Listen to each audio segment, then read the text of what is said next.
예, 이번 시간에는 우리 연말정산 하면 국세청 홈택스에 있는 간소화 관련되는 부분을 무시할 수가 없죠. 지금은 간소화 자료에서 자료가 제공되지 않으면 연말정산을 못할 정도입니다. 그래서 국세청 홈택스 연말정산 간소화에 대한 정보들을 간략하게 한번 정리해 보도록 하겠습니다. 자, 연말정산 간소화를 이용할 때 홈택스에 이용하는 부분에 있어서 주의해야 되는 사항은 소득공제나 세액공제 요건은 스스로 검토를 해야 됩니다. 간소화 자료에 자료가 나온다라고 해갖고 그 금액을 그대로 믿고 하시면 안 된다라는 겁니다. 제공을 해주되 소득공제 요건이나 세액공제 요건은 별도로 판단하셔서 진행해야 된다라는 거고요. 본인 인증 수단이 필요합니다. 개인정보 보호 차원이기 때문에 인증수단, 공인인증서가 됐든 뭐 카카오 인증이 됐든 여러 가지 인증수단이 있습니다. 그걸로 정리를 하셔야 되고요. 그 다음에 간소화에서 조회되지 않는 자료도 있다라는 겁니다. 이런 경우에는 해당 소득공제 영수증 발급기관을 통해서 직접 수집을 하셔야 됩니다. 자, 그 다음에 부양가족의 자료도 조회가 가능하다라는 거죠. 부양가족의 동의로 소득자 본인이 조회가 가능하도록 되어 있습니다. 동의는 이제 개인정보이기 때문에 공인인증서 등을 통해 갖고 신청을 해주시면 되겠고, 그 다음에 19세 미만의 자녀는 미성년자이기 때문에 동의 절차 없이 조회가 가능하도록 되어 있습니다. 그래서 연말정산 간소화 자료는 과세관청의 공적 견해가 아니다라는 겁니다. 그렇기 때문에 간소화 자료에서 자료를 제공해 줬다라고 해서 그걸 믿고 그대로 신고했을 때 가산세 문제 이런 거 어떻게 되느냐라는 건데, 가산세 부과하는 거 전혀 문제 없다라는 거죠. 정상적으로 부과가 된다라는 겁니다. 개인적으로 그냥 확인을 다시 한번 하셔야 됩니다.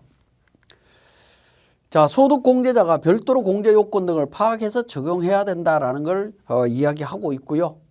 자, 그 다음에 연말정산 간소화에서 제공하는 소득세액공제 자료를 보면 건강보험료, 국민연금, 보험료, 주택자금 뭐 이런 금융기관 관련되는 거 요거는 다 제출이 되고 있습니다. 그 다음에 의료비 관련되는 부분, 의료기관에 제출하는 거라든가 이런 부분들인데, 이 중에 보면 시력보정용 안경 구입과 관련되는 부분이 있죠. 안경 구입도 안경을 구입했을 때 이 부분에 대해서 연말정산 간소화 자료에 내용이 나옵니다. 나오기도 하고 안 나오기도 하는데 대부분은 내용이 나온다라고 보시면 되겠고, 그 다음에 보청기나 장애인 보장구, 그 다음에 난임시술비 이런 부분들은 제공이 안 됩니다. 그래서 개별적으로 챙겨야 되는 부분 중에 하나가 되겠습니다. 그 다음에 교육비 관련되는 부분에 있어서도 취약 전 아동의 보육시설이나 학원 체육시설의 교육비 제공되지 않습니다. 개별적으로 챙겨야 되고요. 중고등학생 교복 구입비, 교복 구입비는 제공이 되기도 하고 안 되기도 합니다. 자, 자녀에 대한 학교에서 교복을 일괄 구매하는 케이스는 제공이 되고요. 그렇지 않고 개별적으로 가서 교복을 구입하는 케이스는 적용이 안 된다라고 보시면 됩니다. 그래서 이 경우에도 별도로 좀 확인을 하셔야 됩니다.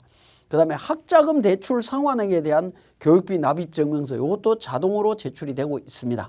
국외교육비라든가 이런 부분들은 제출이 안 되고 있고요. 그 다음에 기부금이나 월세세액 공제도 제출이 되는 경우가 있고 안 되는 경우들이 있습니다. 이것처럼 국세청 간소화 자료에 자료가 전부 제공되는 경우도 있지만 제공되지 않는 경우도 있는데, 제공되지 않는 것들은 개별적으로 증빙 자료들을 챙겨야 된다라는 거 말씀을 드립니다. 자, 연말정산 간소화 자료에서 제공되려고 하는 부분들은 실손 의료보험금 수령액에 대한 자료 요거 지금 제공되고 있습니다. 제공되고 있고요.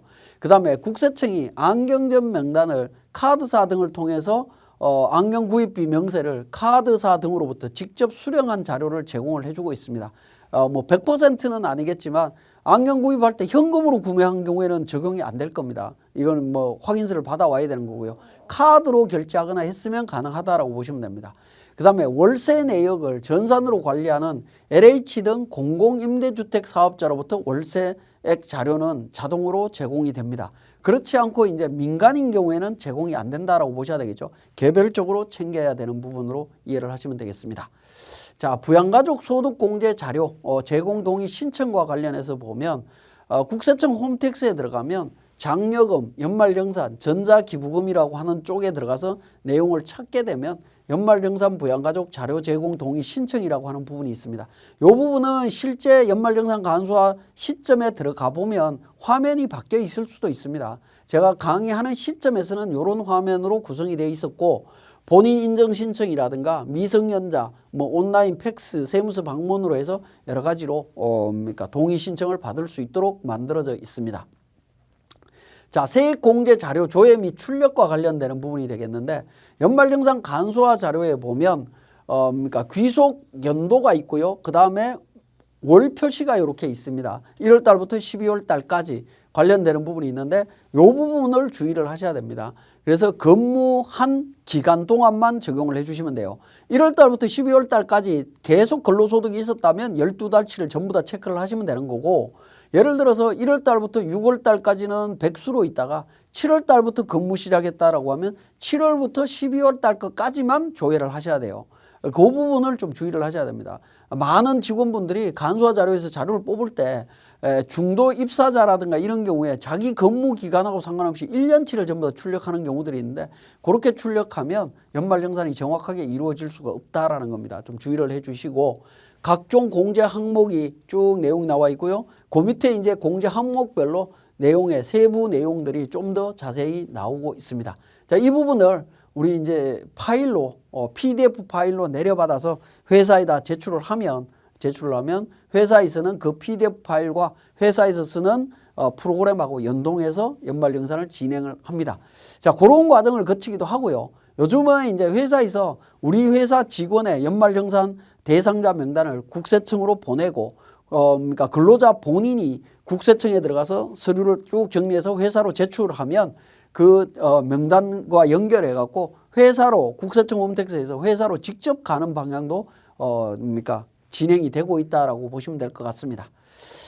자, 그래서 그러니까 장려금, 연말정산, 전자기부금이라고 하는 부분에서 근로소득세액 공제 자료 쪽에 오셔갖고 근무 기간을 이렇게 별도로 표시해서 진행을 하셔야 된다라는 겁니다. 그렇게 해서 조회해서 자료를 제출하시면 됩니다. 근무 기간만 구분해서 표시를 하셔야 됩니다. 1월 달부터 12월 달까지 계속 근무자는 상관이 없겠지만 그렇지 않는 경우에는 자기가 실제 근로소득이 발생한 월만 체크하셔갖고 진행을 하시면 됩니다.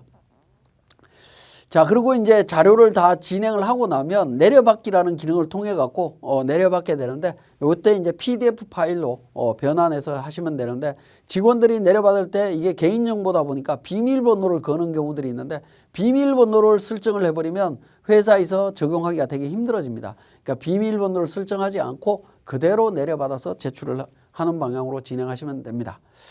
자, 홈택스와 관련되는 질문 답변 관련되는 거 한번 살펴보겠습니다. 연말정산 간소화에서 수집되지 않는 자료 어떻게 할 거냐라는 부분인데 간소화 자료에서 조회되지 않는 자료는 개별적으로 직접 증명서류를 발급받아서 회사에 제출하시면 됩니다. 보청기 구입비라든가 장애인 보장구 구입 임차 비용, 그 다음에 외국 교육기관에 지출하는 교육비, 취약 전 아동의 학원비라든가 기부금이라든가 이런 부분들은 직접 제출하시면 됩니다. 자, 그 다음에 회사에서 4대 보험, 그러니까 국민연금, 건강보험료 등에 대한 부분이죠. 납부 내역을 관리하고 있는데 간소화 자료에도 또 내용이 나옵니다. 이런 거 어떻게 될 거냐라는 건데 국민연금, 건강보험 납부 자료를 관리하고 있는 경우에는 제출 안 해도 됩니다. 근데 일반적으로는 그 부분을 제외하고 하는 것보다는 전체 그러니까 내려받아서 제공을 하기 때문에 큰 문제는 없다라고 보시면 됩니다. 건강보험료 중에 특히 건강보험료 중에 소득월액 보험료하고 국민연금 보험료 중에 지역가입자, 추납보험료라든가 실업 크레딧 납부 금액은 간소화 자료를 제출해야 소득 공제가 가능하다라는 겁니다. 특히 건강보험료 관련되는 부분은 자, 월급을 받을 때 건강보험료를 그러니까 본인부담분 건강보험료 납부하죠. 마찬가지로 그 월급 근로소득 이외에 다른 소득이 또 있어서 지역에서 소득 월액을 또 내는 경우들이 있습니다. 자, 보수 외의 소득이 2천만 원을 초과하는 근로자인 경우에 지역에서 또 냅니다. 보통 11월 달부터 다음 연도 10월 달까지 납부하도록 되어 있는데 1년 동안 납부를 합니다. 납부하도록 되어 있는데 그러한 금액들은 간소화 자료에서 챙기지 않으면 반영을 할 수가 없습니다. 회사에는 정보가 없는 거기 때문에 그렇죠. 거기에 해당되는 게 있다면 제출을 하셔야 되는 거고 그렇지 않다면 제출 안 하셔도 됩니다.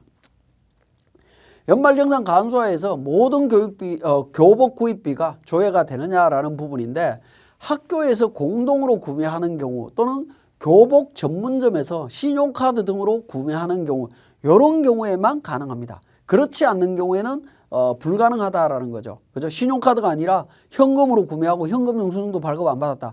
그러면 인적사항이라든가 이런 게 연계되는 부분들이 없기 때문에 알 길이 없다라는 겁니다. 그죠? 그 부분 보시면 될 것 같고, 자, 연말정산 간소화에서 난임 시술비가 따로 조회되느냐라는 부분인데 간소화 자료에서 난임 시술비는 별도 구분 없이 구분 없이 제공이 된다라는 거죠. 그래서 근로자가 직접 분류해야 됩니다. 왜냐하면 이건 직접 분류해야 의료비 세액 공제의 공제율이 달라지죠. 난임 시술비는 30%고요. 본인 의료비는 15%니까 그게 달라질 수 있기 때문에 이 부분을 구분해서 진행을 해야 된다라는 겁니다. 자, 그다음에 한 건의 안경 구입비가 안경 구매 정보, 간소화 자료에도 안경 구매 정보가 있습니다. 거기에도 있고 의료비 기본 내역에도 있는 경우에 중복 공제받게 되는 거는 아니냐라는 겁니다. 중복 적용하시면 안 됩니다. 이거는 원칙적으로. 자, 동일한 안경 구입 지출액이 안경 구매 내역에도 있고 의료비 기본 내역에도 있는 경우에는 간소화 자료를 적법하게 제출하는 게 되는 거고 구매 내역에서 조회되는 자료를 선택하지 말고 그대로 두면 된다라고 나와 있습니다. 그래서 국세청에서 그렇게 설명하고 있는데 어쨌든 실무적으로는 중복해서 적용만 하지 않으면 됩니다. 이 부분 좀 주의를 하시고요. 자, 사망한 부양가족의 연말정산 간소화 자료 어떻게 조회할 수 있느냐라는 겁니다. 사망한 부양가족에 대해서도 정보 동의 신청하면 된다라는 겁니다. 앞에 보여드렸던 온라인 신청이나 팩스나 세무서 방문을 통해서 하시면 됩니다. 사망한 분은 공인인증서나 이런 것들이 다 스톱되기 때문에 그 부분은 어려울 거고요. 직접 세무서 방문해서 관련되는 증빙을 갖고 가서 확인해서 해달라고 하면 진행이 가능하다라고 보시면 되겠습니다. 자, 이번 시간은 여기까지 진행하겠습니다.